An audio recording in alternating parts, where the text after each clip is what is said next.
Welcome back to this webinar on standardization request. Today we will present you the process for dealing with the standardization request we received from the European Commission and EFTA.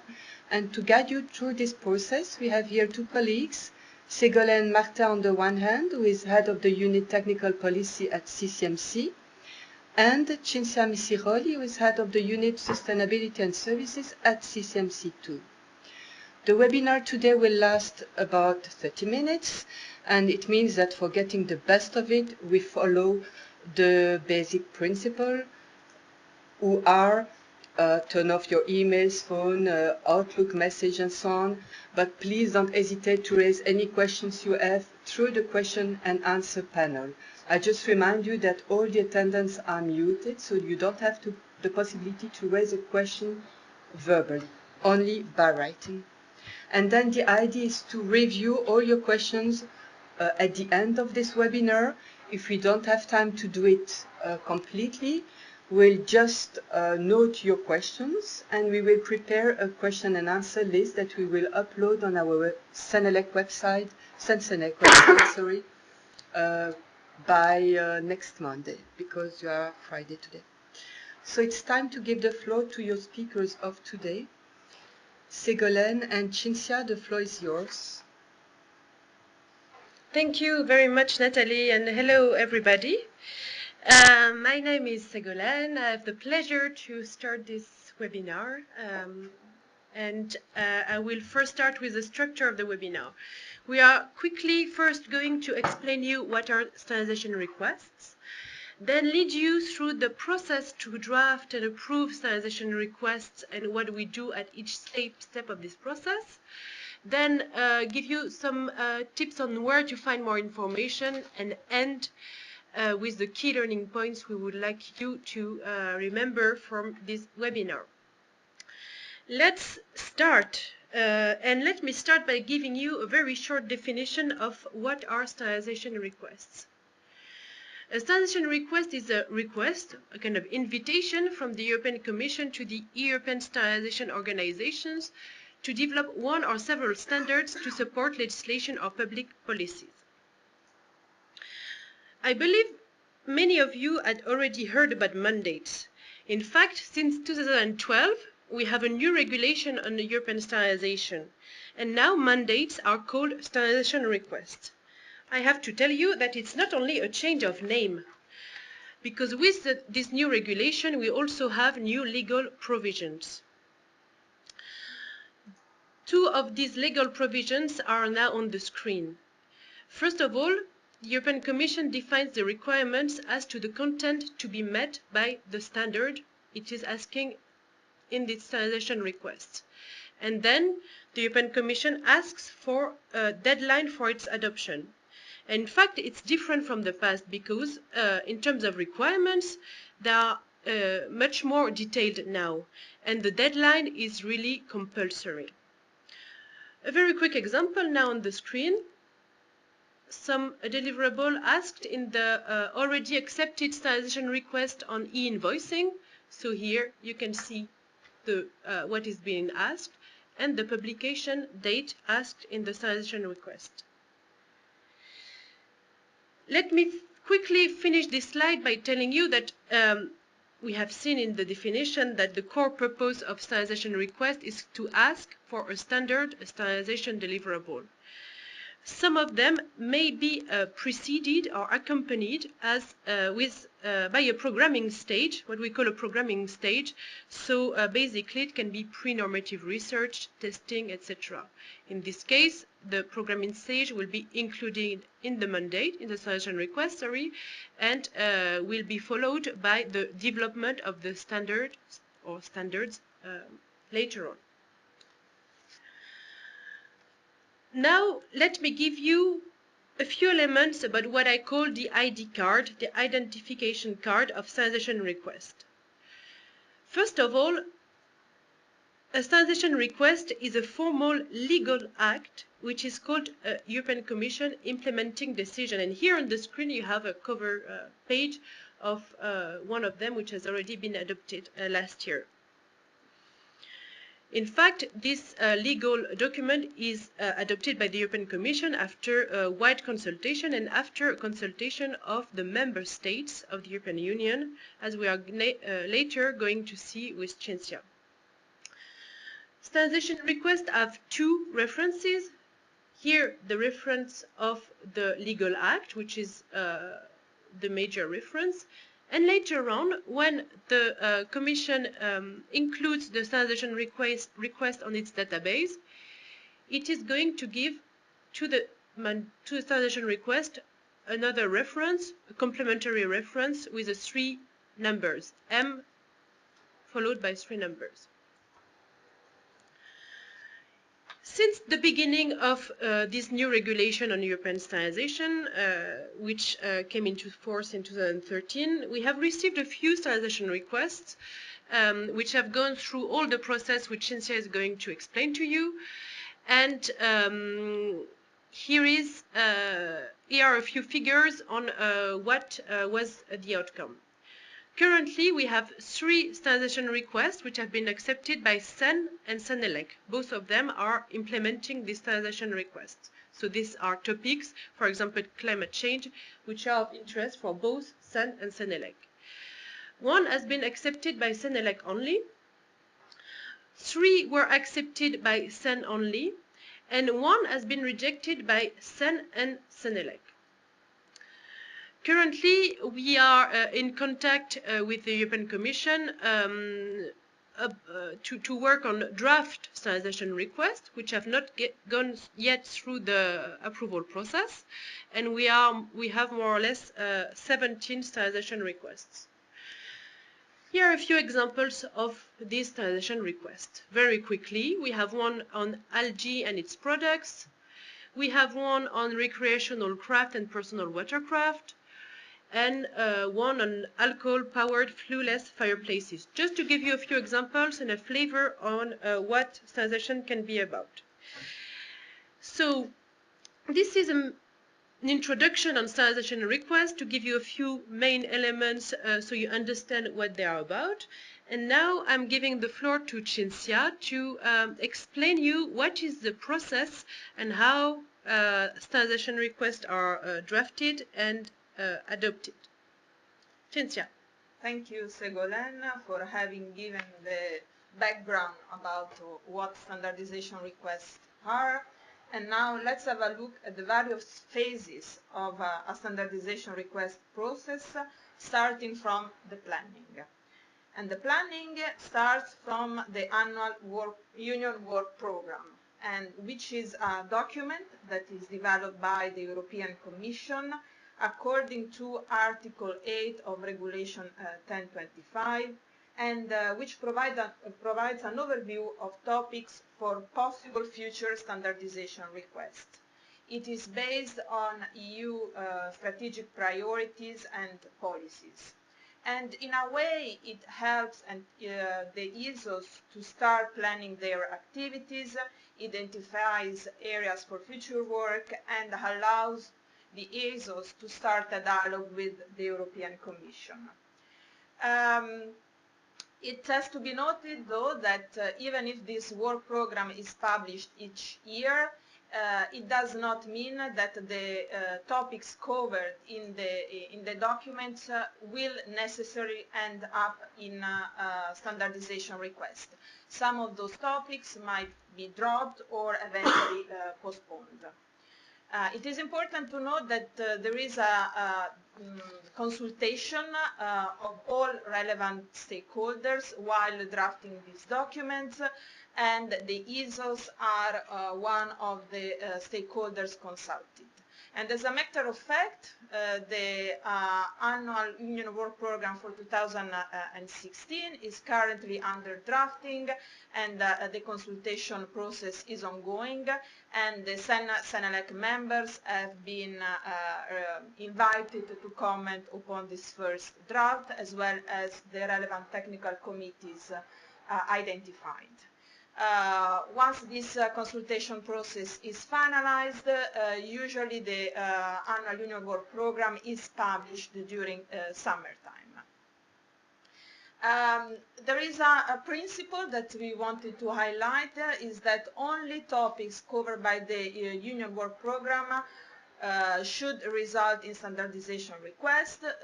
As a matter of fact, if there is an urgency for health and safety matters, for example, standardization request also for topics not covered by the Union Work Programme could be adopted. After the planning phase, let's talk about the preparation.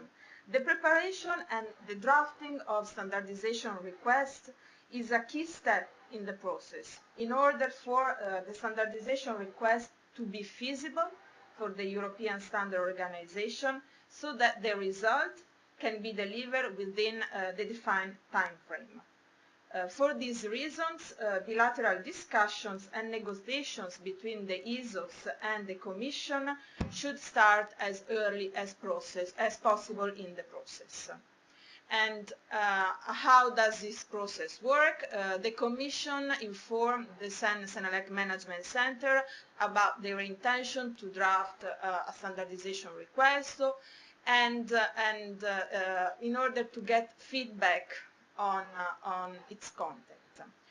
The CEN and CENELEC Management Centers provide this information to the CEN and CENELEC members in order to get a feedback, a view on the draft content of the standardization request, and also relevant technical committees are involved. And the feedback that is requested is on the type of work that is necessary to be carried out, whether according to the members and the relevant committees this is feasible or not, on the market relevance of the request. In particular, it's important that there is a real need from the market and from the industry on the standards that will be developed according to the standardization request, and that relevant stakeholders are available to do the work. It is true that it's possible also to get financial support from the Commission in order to carry out the work, but this must not be a precondition to do the work. And once we accept the standardization request, it's a real commitment and the work needs to be carried out. Another feedback that will be required from the members and from the TC is about the deadlines, whether they are realistic or not, whether there are already responsible bodies available to do the work, and you can also comment upon any other relevant aspect that is included in the draft standardization request. I would say this is a key, as I said before, this is a key moment because this is the moment you can influence and contribute to the content of the standardization request. This is the moment that you have your say. In order to ensure that the interest of the ESOs are duly considered in the standardization request, we have started a pilot phases and we have starting to establish ad hoc groups that will be composed by the CEN and CENELEC members, relevant technical committee, partner organization, in order to discuss the content and arrive to a common position on the content of a standardization request that will be brought forward to the European Commission. This ad hoc group will have a CCMC as a secretariat and will be created when necessary. For example, the first one created is one on urban ITS.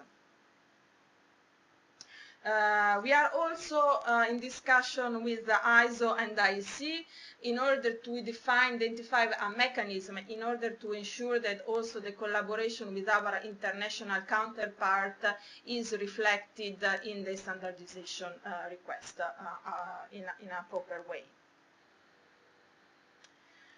Once we had this discussion with the European Commission that could last for a few months up until a year, sometimes it happened, and we agree to what is a final draft of standardization request.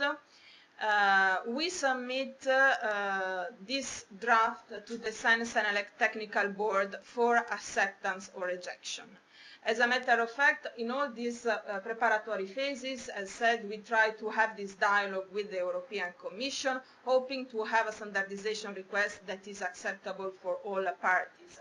But it might happen that there are still concerns, and that is why if the members and the technical committee feels that they will not be able to respond to the standardization request and to commit to what is included, there is also, of course, the possibility to reject it.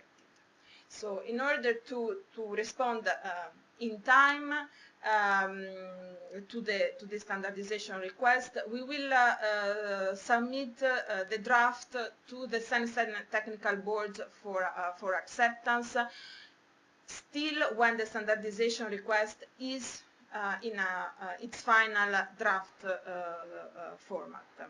The decision is a 4-week decision by correspondence, and as usually we do for any other decision.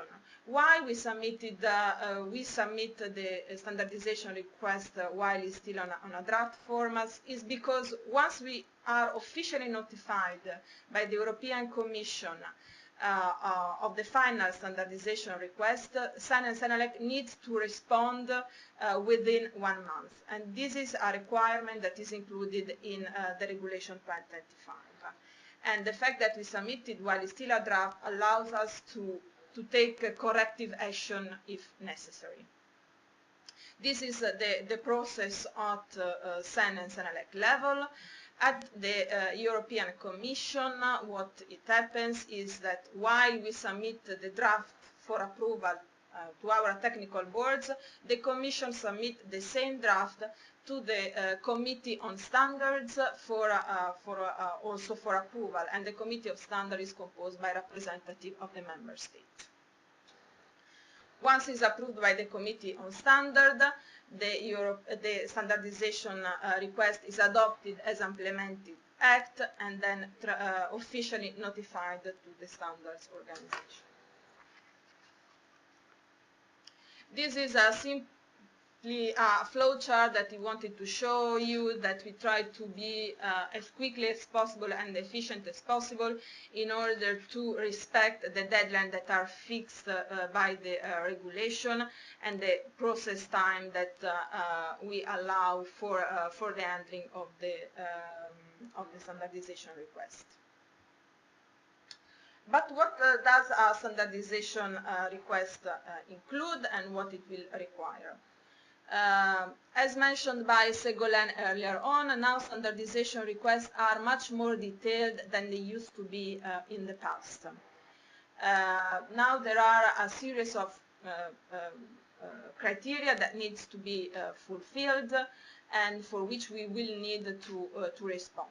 First of all, the standardization request foresees now a project planning, including the identification of resources available, will request CEN and CENELEC to develop within a specific time frame a work program that could consist on the title and scope of the standards to be developed. The work program could also include the standards that are already available or under development. There needs to be an agreement with the European Commission on what the work program would include, and the Commission needs also to be informed on any changes that will occur to the proposed and agreed work program. There is also reporting that is foreseen. That means that CEN, CENELEC and the relevant technical committees need to report every year on the ongoing work under a particular standardization request until the completion of the work. It has to be noted that also the requirements that are given in a standardization request apply also for the revision, the future revision of the European standards covered by the standardization request.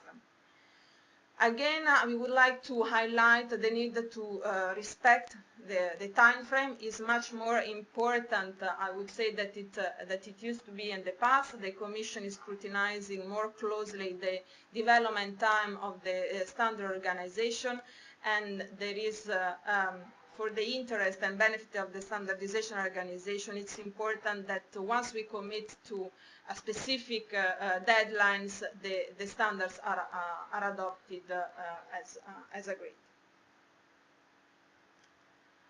Of course, standardization requests can cover various union policies, but and are also linked to legislation. But the standardization requests, and I would like to underline it, are compulsory in case of European standard meant to provide presumption of conformity to a specific piece of legislation. Of course, as we all know, for example, the New Approach Directive. And the European Standard Organization should implement appropriate measures to ensure that each harmonized standard comply with the term of the relevant standardization request. And it's important also to underline that standards that are developed under a standardization request can also cover aspects that are not related to that standardization request or not linked to that specific piece of legislation. But of course, as in the past, the European standards need to be clear and to clearly indicate the relationship between the content of the standards and the corresponding legal requirements. To make it short, to have an Annex ZA and Annex ZA in the case of New Approach Directive. I give the floor again to Ségolène in order to give you a few more details. Yes, so here is a list of possible sources of information you may want to read in order to learn more. First of all, we have included the link to the Regulation 1025 on European standardization, as the Article 10 is about standardization request, and you may want to read what it says and what are the detailed regulatory provisions. Then you may be interested to know that there is a list of standardization requests on the website of the European Commission. So all already approved standardization requests are there. Also, the old mandates are also on this website. Cinzia referred about the UWP, so the Union Work Programme. It's on the website of the Commission as well, and we are now in contact with the Commission regarding the work program for next year, so 2016. And last but not least, here is the address sr@CEN@CENELEC.eu if you want to learn more about what CEN and CENELEC are doing in the field of a specific standardization request.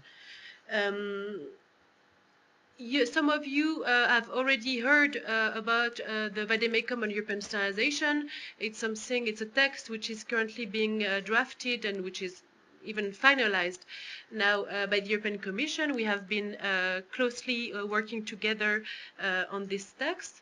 The vademecum is about standardization requests and explained from a European Commission's perspective what are the steps. So we will of course follow that closely and inform all of you when the text is approved. It should be in the coming weeks or months. Thank you, and Cinzia, now I'm going to give you the key learning points that we would like you to remember when this webinar is finished and after this hopefully sunny weekend.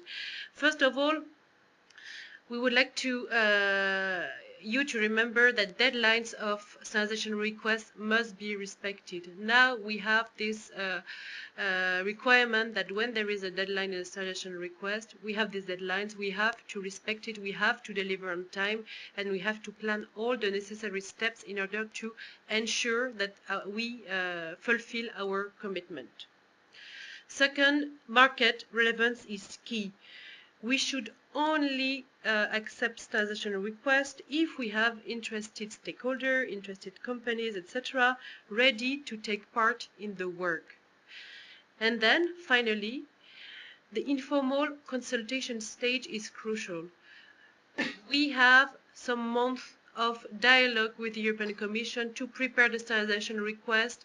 We can have a constructive dialogue about the content, the deadlines, etc. We should really be active throughout this stage in order to ensure that when the text is finalized, it's a text which is okay for us, which we will be able to execute.